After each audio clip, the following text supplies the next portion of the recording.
ҳунармандони RA Group ва дастандаркорони ин барномаи консертӣ на ба хотири гирифтани даромад, балки барои табобати як тифли бемор мухлисони хешро ҷамъ оварданд.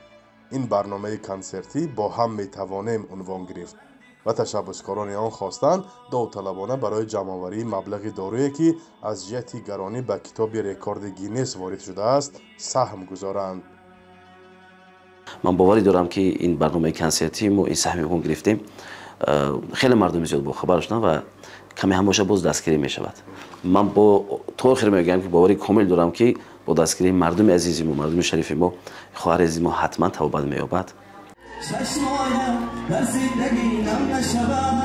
تالاری قصری جوانان شهر خوجند پر از هواداران چنین برنامه کنسرتی بود.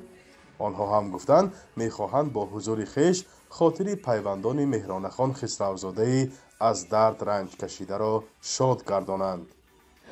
اصلا ما خودش به خورسندی مردم، خورسندی خلق عزیز ما خدمت میکنیم. خیلی این حادثه به همه شدنش هم ممکن، به همه عائله شدنش هم ممکن. مقصدی آمدنی ما انمی دختره که زیبا یک خواهری عزیز ما تستر صحت شود، کمتر باشتم سهمی خودمان را گذاریم. دخترای ما هم انسامبلی ما هم آمدن اشتراک کنند. خداوندی مهربان الهی شفا دهد. تستر سال شود و نزد ما با رقص کردن بیاید.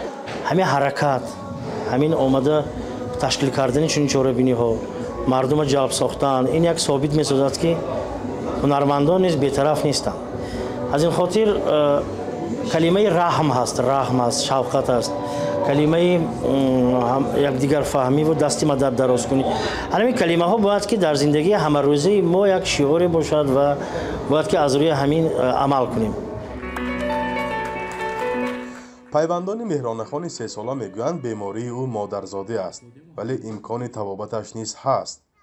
طبیبان تشخیص آن را نارسایی سفیده در جسم و فلج موشک‌های ستون مهره گفتند. معالجه این نوع بیماری در تاجیکستان امکان پذیر نیست و به قول مادر طفل با دریافت مبلغ می توانند برای تبابت به روسیه روند. یگانه تبابت مهرانخان این گرفتنی اوکول از همه در دنیا گرانترین می باشد که برای یک گرفتنی سوزاندارو ما $2 میلیون آمریکایی می استد که نومی سوزاندارو زولگنسم می باشد.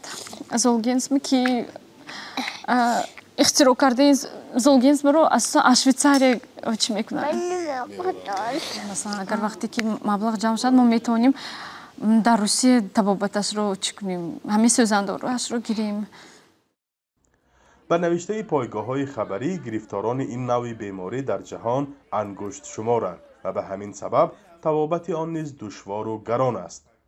در تاجیکستان درباره چنین بیماران اطلاعی زیاد نیست و پیشتر تنها بیماری همسان یک طفل دیگر رسانه‌ای شده بود. پیوندان آن طفل با یاری هزاران نفر توانستند چنین مبلغ را جمع آورند و کودک را تبابت کنند.